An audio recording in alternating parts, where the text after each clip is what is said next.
Hello everyone, how are you doing? This is MD Tech here with another quick tutorial. In today's tutorial, I'm going to show you guys how to see or view reels that you have shared on your Instagram account.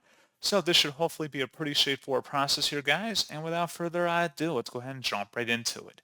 So all you have to do is open up Instagram and select your profile icon in the bottom right corner to open up your profile page.